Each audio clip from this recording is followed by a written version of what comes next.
The year 1848 would mark a very crucial year for the Austrian Empire. Ever since the incorporation of the Hungarian kingdom into the Habsburg realm, tensions have always been high between the two sides. Things would only escalate after the rise of Napoleon and the spreading of his liberal ideas into the rest of Europe, helping to bolster Hungarian national pride. During this period, two important figures would come to prominence. István Széchenyi, who wished for the slow and gradual liberalization and modernization of Hungary, and Lajos Kossuth, who hoped for the radical and quick transition of the Hungarian state into a modern industrial powerhouse. In the decade leading up to the revolution, Széchenyi and Kossuth would work together with some other Hungarian liberals to create the 12 points, which would lay the base for the creation of the April laws that included, among other things, freedom of the press, the creation of a national bank, civil and religious equality, union with Transylvania, and much more. As to try to put an end to the madness, the Austrian government would imprison Kossuth, as political persecution became common within Hungary. This, however, had the opposite effect, as the Hungarian call for independence would only grow louder. In 1848 then, a revolution deposing French King Louis-Philippe would embolden independence fighters in Hungary, lighting up the fuse for an all-out revolution against the Austrian Empire. It would all begin on March 15, 1848 in the Pilvax coffee house in Pest, where Sándor Petőfi and a few of his companions would read the 12 points, as well as reciting his new poem,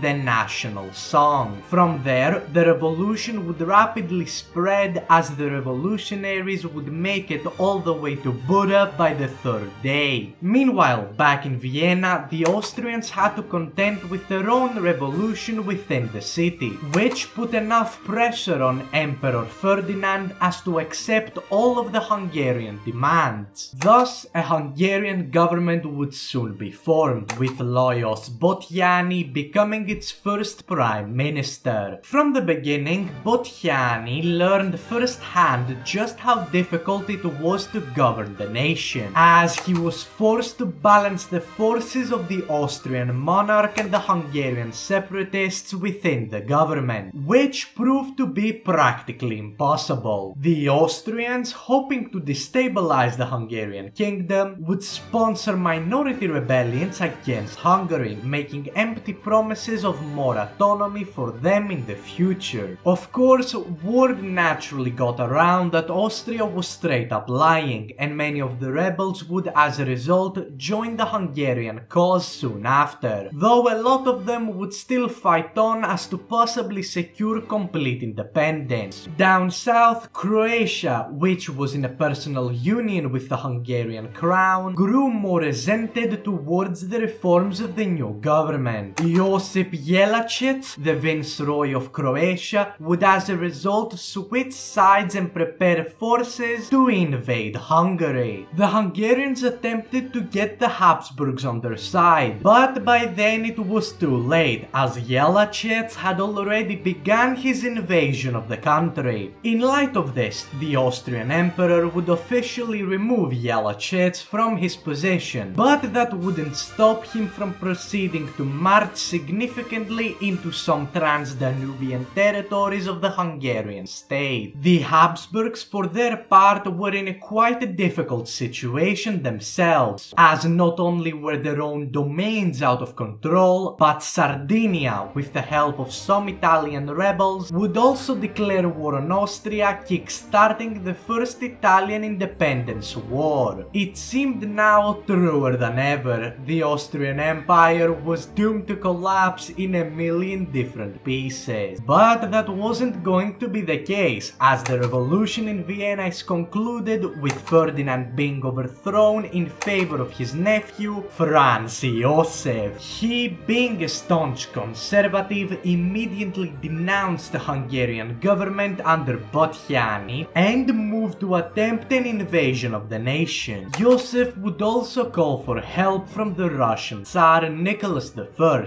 as the two countries were part of the Holy Alliance ever since the fall of Napoleon. Initially, the Hungarians surprisingly performed decently against the Russian threat, but the success was not to last for too long, as fighting a two-front war against two imperial giants proved to be overwhelming for the young republic, which soon after, on August 13th, was forced to surrender. From that point on, Hungary was placed under military occupation, while the Austrians were now free to redirect their focus on the Italian front, soon after defeating them and ultimately securing the empire from complete collapse. But as always, this didn't have to happen. Historically, Austria had great difficulty in subsuming the revolution, and it took the Russian entry into the war for them to finally defeat the Hungarians. Thus, this raises the obvious question: what if the Hungarian Revolution of 1848 succeeded? Well, as hinted to earlier in the video, this isn't too crazy to imagine. The Hungarians had the upper hand throughout most of the duration of this war, which even included the start of the Russian intervention. Obviously, Hungary couldn't keep the war going on forever, but already in our timeline they were extremely powerful. So to give them the best shot at victory, I would like to change two things. First, the Hungarian Republic would need to swallow their pride and compromise with the minorities of the state, likely promising them autonomy in exchange for military support against the Habsburgs. This allows Hungary to focus much more of their energy towards Austria, rather than having to put up with rebellions happening on their own soil. And secondly, and arguably most importantly, we'll need to change the mindset of Franz Joseph, preventing him from requesting help from the Russian Empire. This could happen in several ways, but what I would suggest is making the Emperor more oblivious to just how hopeless the situation was, and make him think that it is still very much containable. With that, the Hungarian victory would be secured, though I do expect the revolution to last for another year, before Austria finally accepts defeat and recognizes the Hungarian government as independent, which would soon after merge with Croatia and other disconnected Habsburg territories in Dalmatia.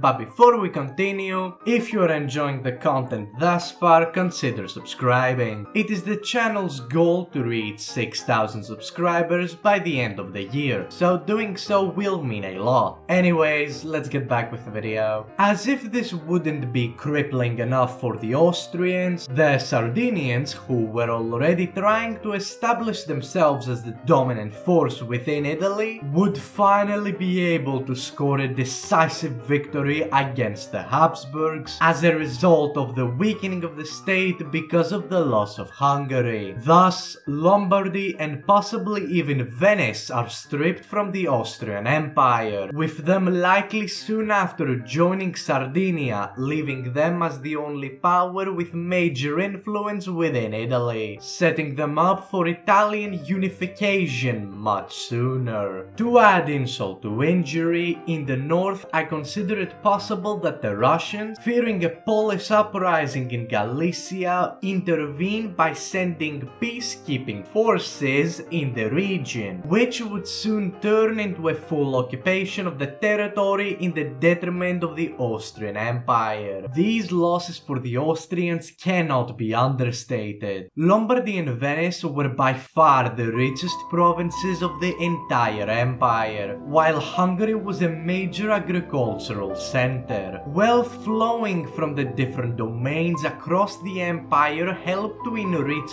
the state significantly, elevating it to the famous great power status Austria was mostly known for historically. With the loss of 55% of the country's territory and over 60% of its population, the now crippled Habsburgs would have it really rough, as their country would face economic hardship hardships while poverty skyrockets. Revolts across the empire will become common as Austrian reformists, traditionalists and German nationalists will all fight each other for control. In the north, tensions between the Austrian Germans and the Czech Slavs would rapidly escalate, as Czechia would demand autonomy from the Habsburg crown, as they are now by far the largest minority within the country. In such a weak state, the Austrians would simply be unable to manage internal German affairs, and as such, Prussia would come to eclipse them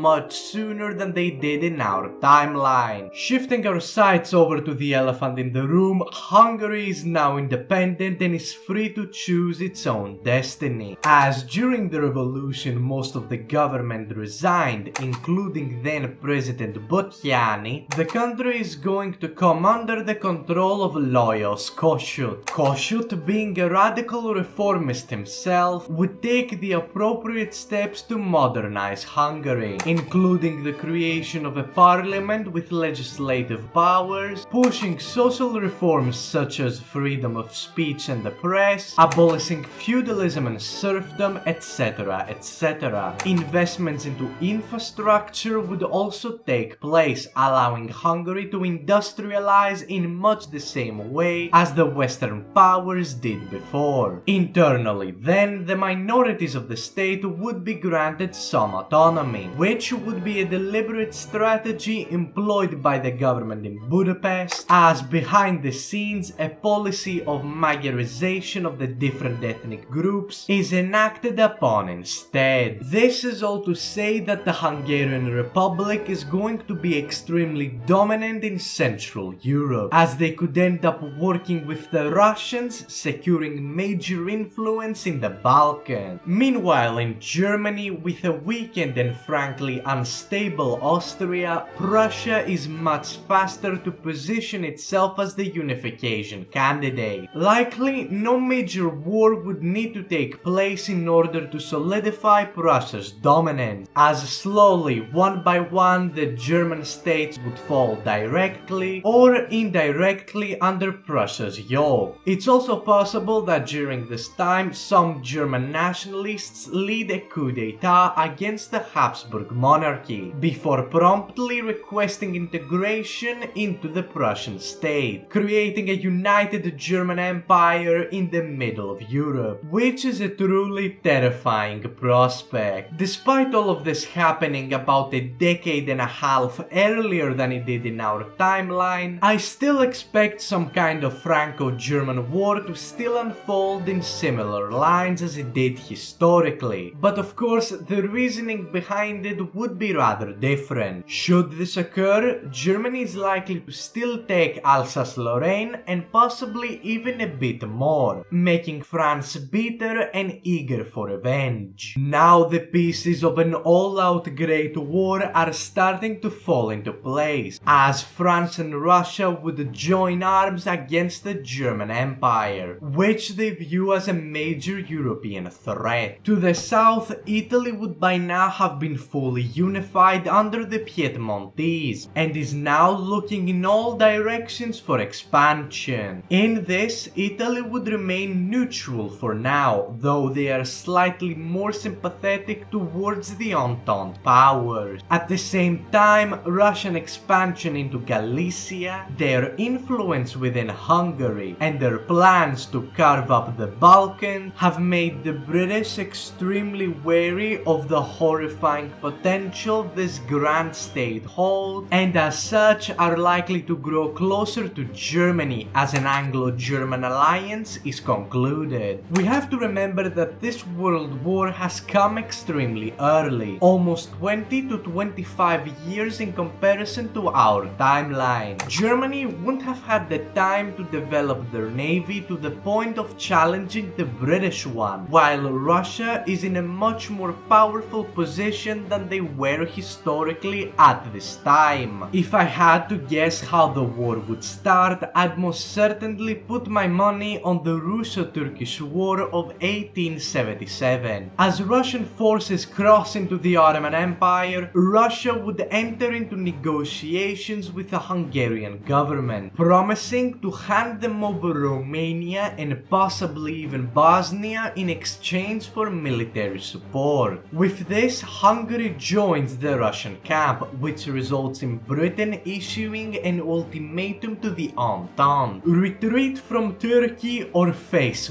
war. The Russians, presuming this to be a bluff, would reject the ultimatum, and as such the British would declare war on Russia in 1877. France would thus respond by declaring war on both Britain and Germany, marking the start of the First World War. Similarly to our timeline, the Russian army would make great headway into the Ottoman Empire, managing to liberate most of Bulgaria, while Hungary joins in and moves to secure large parts of Bosnia. In the west, the Royal Navy would commit to a blockade of the French coast and the Strait of Gibraltar, whilst the Imperial German Navy would blockade the Baltic Sea and the Kiel Canal, effectively boxing the Entente powers from within. On land, the Germans are likely to focus their attention towards Russia first, viewing them as the greater threat, before turning around and squashing the much weaker French. It is not long before German troops flood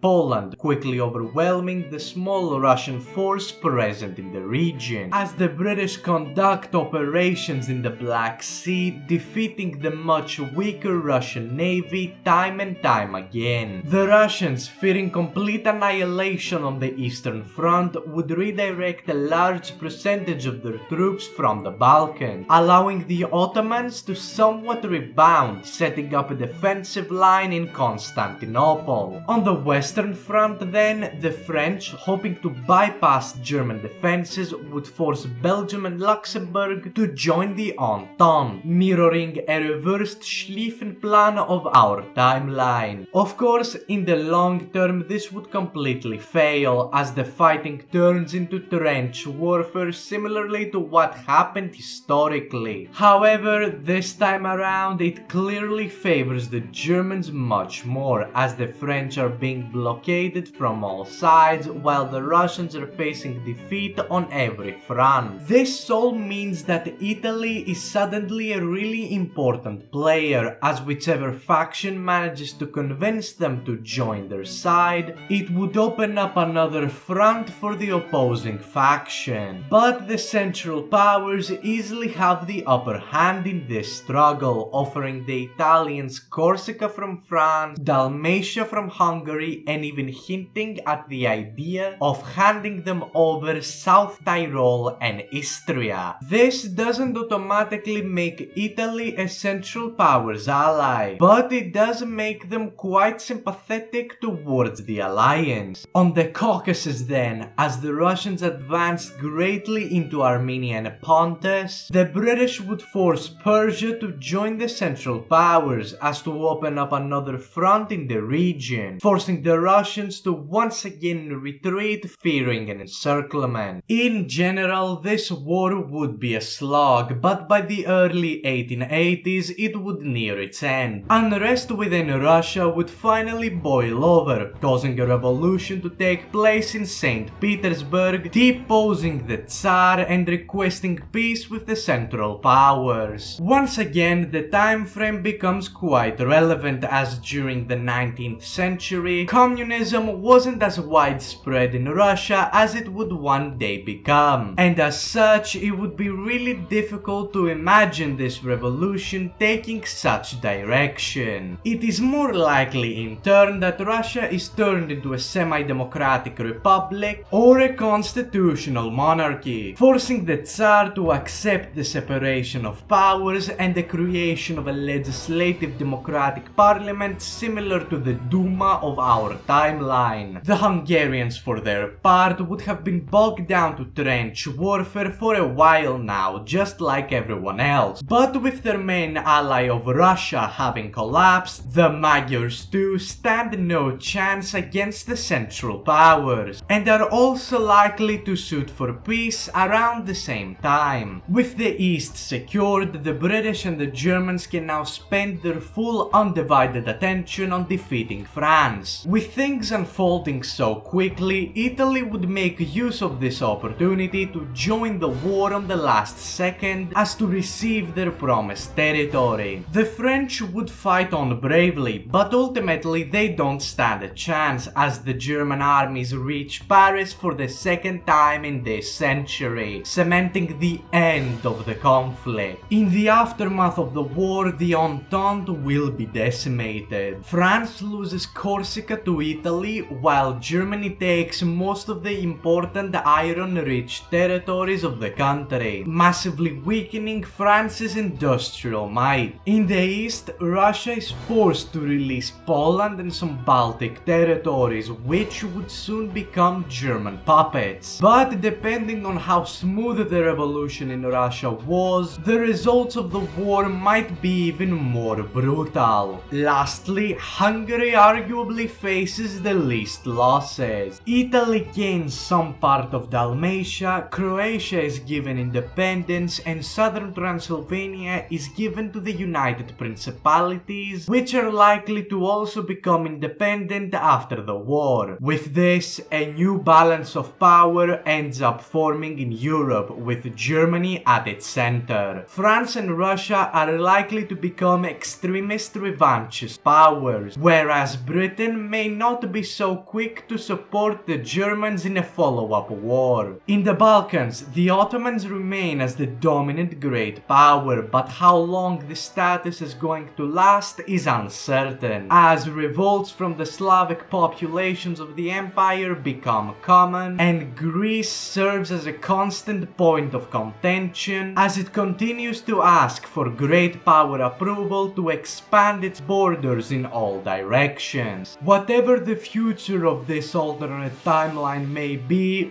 one thing is for certain: peace is most definitely not to last. But with that, I will thank you so much for watching. If you enjoyed the content, consider leaving a like, subscribe, and comment below what you thought of the video, as to help against the algorithm. And don't forget to join the Discord, linked in the description below. Anyways, that's all for now. Goodbye and have a great rest of your day.